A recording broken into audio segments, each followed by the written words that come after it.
മലയാളികളുടെ ഇഷ്ട നടനാണ് അശോകൻ. അഭിനയ ജീവിതത്തിന്റെ തുടക്കത്തിൽ തന്നെ പത്മരാജൻ, കെ.ജി. ജോർജ്, ഭരതൻ തുടങ്ങി മികച്ച സംവിധായകരുടെ സിനിമകളിൽ ഭാഗമാകാൻ അശോകന് സാധിച്ചിരുന്നു.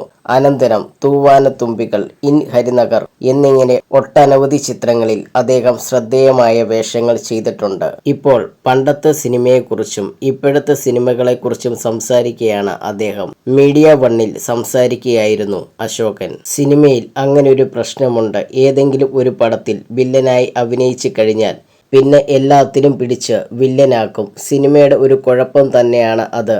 അങ്ങനെയാണ് സാധാരണ. ഒരു സിനിമയിൽ കോമഡി എന്തെങ്കിലും പറഞ്ഞു കഴിഞ്ഞാൽ അടുത്തതിൽ അതുപോലെ എന്തെങ്കിലും ഒരു സംഭവം ഉണ്ടാകും.